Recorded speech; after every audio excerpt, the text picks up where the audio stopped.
आगे बढ़े।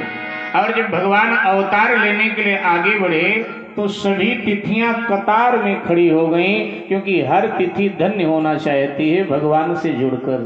पहली तिथि एकम आती है, उसको प्रतिप्रदा भी कहते हैं, पड़वा भी कहते हैं।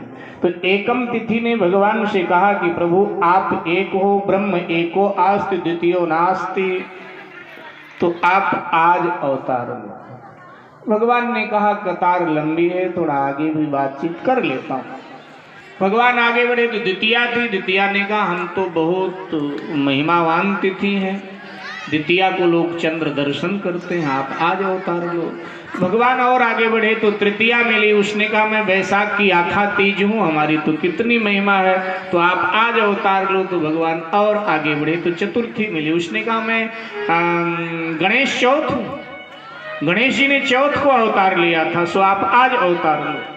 तो भगवान और आगे बढ़े तो पंचमी मिली, उसने कहा मैं ज्ञान पंचमी हूँ, आप ज्ञान स्वरूप हैं, तो आप आज अवतार लो। तो भगवान और आगे बढ़े तो षष्ठी मिली, उसने कहा मैं कार्तिकेय स्वामी की पत्नी हूँ, आप आज अवतार लो।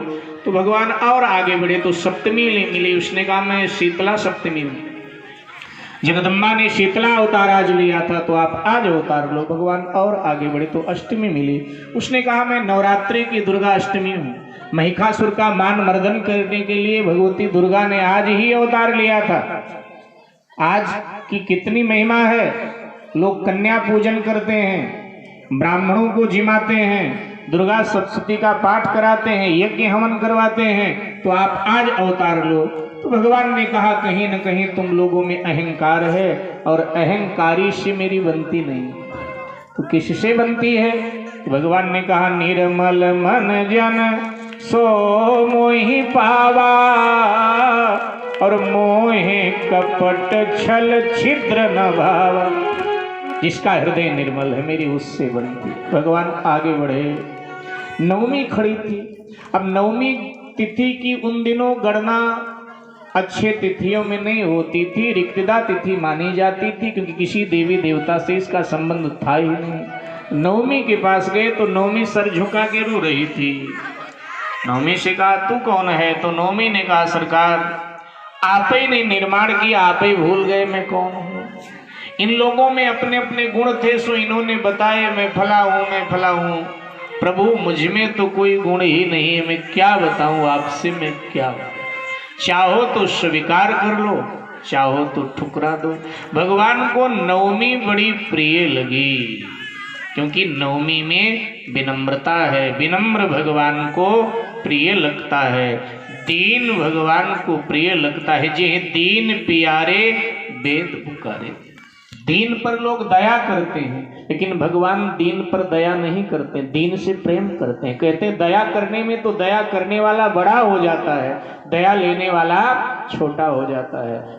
इसलिए भगवान प्रेम करते हैं दीन से। जे दीन प्यारे वेद पुकारे, द्रवो सुश्री भगवाना जाहि दीन पर ने।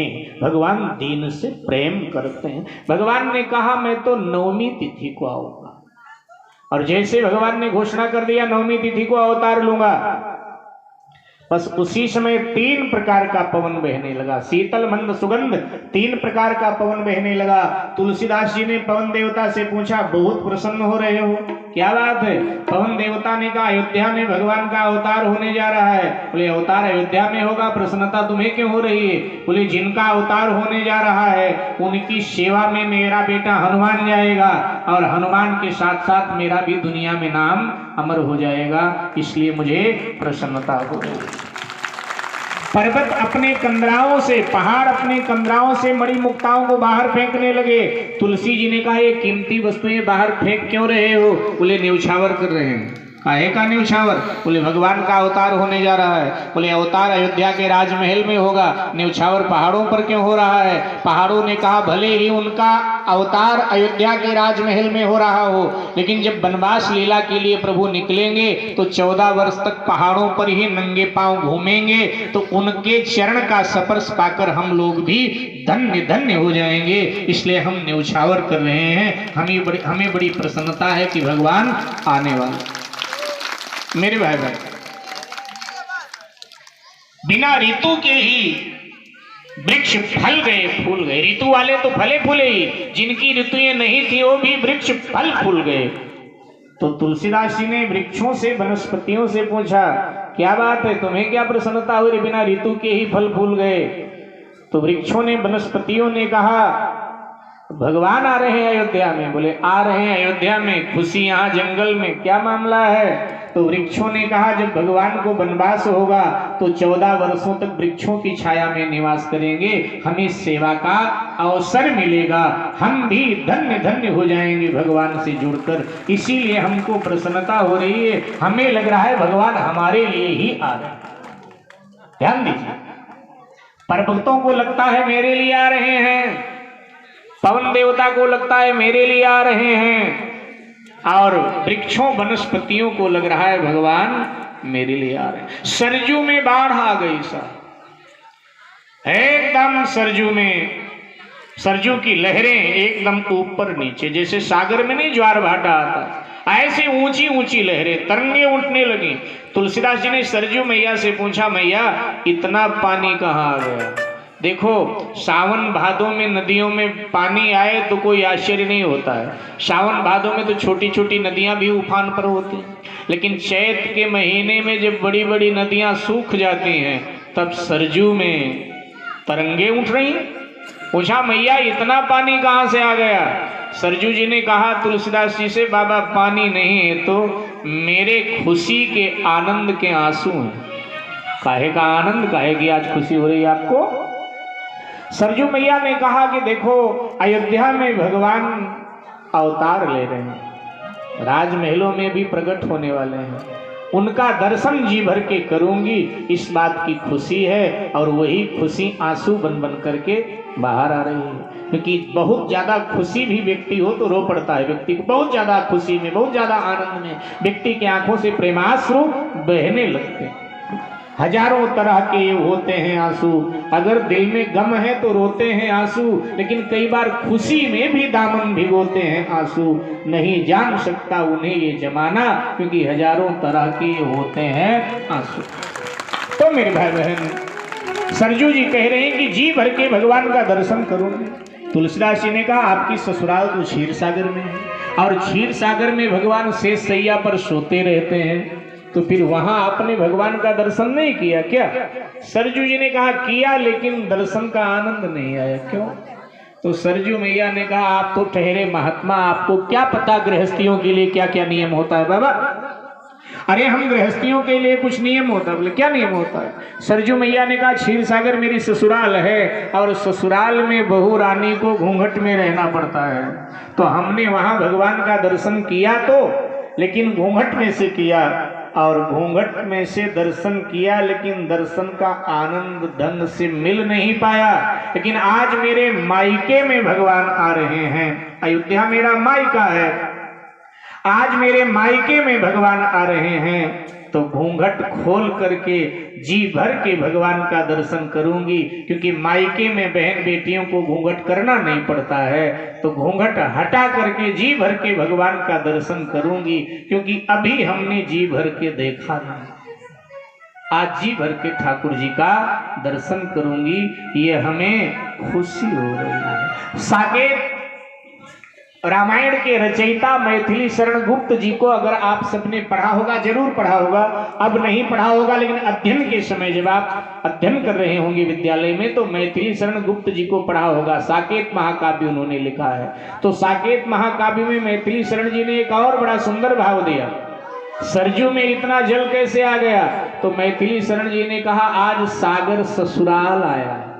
सागर कभी ससुराल नहीं आता, सारी नदियां सागर को ब्याही हैं, सारी नदियां सागर में मिलती हैं, सो सरजू जी भी सागर में। तो लगता है कि आज सागर ससुराल आया, क्योंकि जब सागर को पता चला मेरे ससुराल में श्री अयोध्या में भगवान प्रकट होने वाले हैं, तो सागर ससुराल आ गया, और जब सागर आएगा तो तरंगे तो सरजू में उठेंगे ही। ये साकेत रामायण के रचयिता मैथिली शरण जी ने दिव्य भाव दिया। मेरे भाई बहन, मंगलवार का दिन है, नवमी तिथि है, चैत का महीना है, शुक्ल पक्ष है, अभिजित मुहूर्त है, पुनर्वसु नक्षत्र है, मध्याह्न के जैसे ही 12 बजे, आप सब शांति से बैठे रहना, मध्याह्न के जैसे ही 12 बजे, दोपहर के जैसे ही 12 बजे, तो कौशल्या अम्बा का जो भवन है वो नीले प्रकाश से भर गया। माँ देख रही है बैठे बैठे, और देखते देखते उस नीले प्रकाश ने ओम का रूप ले लिया, और देखते देखते उस ओम ने अब चतुर्भुजी रूप ले लिया। माँ ने देखा सामने चतुर्भुजी नारायण खड़े हैं। जैसे माँ ने देखा तो माँ भी उठकर खड़ी हो गई और बोल पड़ी, भय प्रगट कृपाला दीन दयाला कौशल्या हितकारी, भय प्रगट कृपाला दीन दयाला कौशल्या हितकारी, हर्षित महतारी मुनि मनहारी, अद्भुत रूप निहारी, लोचन अभिरामा तन घन श्यामा, कीन्हे आयुध गुणगारी, भूषण बनमाला नयन विशाला, शोभा सिंधुतनारी, ताहि कर जोड़ी आस्तुति थोड़ी, यही विधि करऊं अलंकार, माया गुण ज्ञाना नीत अमाया, वेद पुराण भनंता, करुणा सुख सागर सब गुण आगर, यही गावई श्रुति सरता, शोभमहित लागी जन अनुरागी, प्रणव प्रगट श्रीकर्ता, ब्रह्मांड निकाया नियमित माया, रोम रोम प्रतिवेद कहे, मन उड़े सोवासी यह उपहासी, सुनत धीर मति फिर न रहे, उपजाया जब जाना प्रभु मुस्काना, सरित बहुत विध गीत चहो, कही कथा सुहाई बात बुझाई, यही प्रकार सुत प्रेम लहे, बाबा पुनि बोली सोमति गोरी, तजहु तात यह रूपा, कीजे शिशुलीला अद्वितीय शीला, यह सुख परम अनूपा, मुनि बचन सुजाना रोज ठाना, कोई बालक सुरभूपा, ये चरित जे गावई हरि पद पावै, नैन परे भव रूपा, राजा राम राम राम, राजा राम राम राम, राजा राम राम राम, सीता राम राम राम, सीता राम राम राम, सीता राम राम राम, सीता राम राम राम,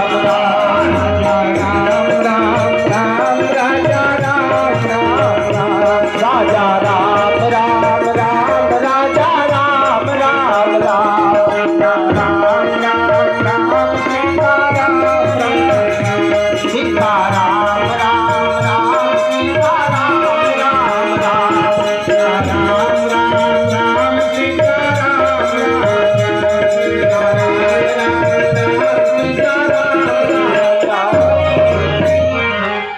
जो स्तुति आपने मेरे साथ मिलकर गाई, यही स्तुति कौशल्या मैया ने भगवान के आगे गाई, स्तुति किया, और स्तुति करने के बाद में माँ ने भगवान की ओर पीठ कर लिया, माँ ने मुंह फेर लिया, मुंह फेरने का मतलब तो ये होता है कि सामने वाला नाराज है इसलिए मुंह फेर लिया। भगवान से नहीं रहा गया, भगवान ने पूछ लिया, माँ मैं आया तब आपने स्तुति किया, अब आपने मुंह फेर लिया, क्या कोई भूल हुई हमसे, कोई गलती हुई? कौशल्या जी ने कहा गलती हुई और वो बड़ी गलती हुई आपसे। भगवान ने कहा गलती तो जीव करता है, ईश्वर गलती नहीं करता। क्या गलती बताओ? कौशल्या जी ने कहा गत जन्म में जब मैं शत्रुपा थी तब आपने हमें वरदान दिया था कि मैं पुत्र बन के आऊंगा, और पुत्र बन के आए नहीं हो तो ये गलती नहीं की आप। भगवान ने कहा मैं पुत्र ही बनकर आया हूं तभी आपको मां कह रहा हूं। कौशल्या जी कहते पुत्र बनकर कहा, आप तो पिता बनकर आए हो। 4 हाथ और इतना विशाल विराट शरीर। महाराज मेरा मजाक बनवाना चाहते हो क्या? दुनिया प्रश्न करेगी कि इतने बड़े व्यक्ति को कैसे तुमने जन्म दे दिया। मैं क्या जवाब दूं? मां का मजाक बनवाना चाहते, क्या करूं? आप आज्ञा करें मां। तो कौशल्या जी ने कहा पहले मनुष्य बन जाए, पुत्र बाद में बनना, पहले मनुष्य बनो। भारत भूमि कितनी महान है कि भारत की एक नारी परमात्मा को मनुष्यत्व सिखा रही है, मनुष्य कैसे बना जाता है, मानवता का पाठ पढ़ा रही है परमात्मा को भी। भारत की एक नारी, एक स्त्री, मानवता का संदेश हमेशा भारत भूमि ने ही दिया है विश्व को। मेरे भाई, भारत भूमि ने दिया। पहले मनुष्य बन जाइए। भगवान ये 4 हाथ देवता के हो सकते हैं, मनुष्य के नहीं हो सकते हैं। मनुष्य तो 2 हाथ वाला होता है। तो भगवान ने तत्काल ही 2 हाथ गायब कर दिया, 2 हाथ वाले हो गए। बोले अब लगता हूं आपका बेटा। कौशल्या जी ने कहा बेटा तो नहीं लगते हो लेकिन मनुष्य लगते हो। बेटा कब लगूंगा? बोले बच्चा सरकार जब पैदा होता है ना बिल्कुल नन्हा सा एकदम शिशु, तो आप छोटे बन जाइए। भगवान तत्क्षण एकदम शिशु हो गए, मानो अभी गर्भ से बाहर निकले, एकदम छोटे। कौशल्या जी से कहा कि अब तो मैं आपका पुत्र लगता। कौशल्या जी ने कहा हाँ, देखने में तो मेरे पुत्र लगते हो लेकिन गड़बड़ अब भी किए जा रहे हो। भगवान ने कहा क्या गड़बड़ करता हूं? कौशल्या जी ने कहा देखने में तो मेरे पुत्र लगते हो लेकिन बातें अब भी बूढ़ों की तरह किए जा रहे हो। क्या करूं मां? बोले महाराज जब संसारी बच्चा जन्म लेता है तो बात थोड़ा करता है आपकी तरह। संसारी बच्चा जब जन्म लेता है तो जोर जोर से रोता है। सो आप भी जोर जोर से रोना प्रारंभ कीजिए। मैं आपको गोद में ले लेती हूं, आप रोना प्रारंभ कीजिए। भगवान ने कहा कि मैं तो सच्चिदानंद हूं,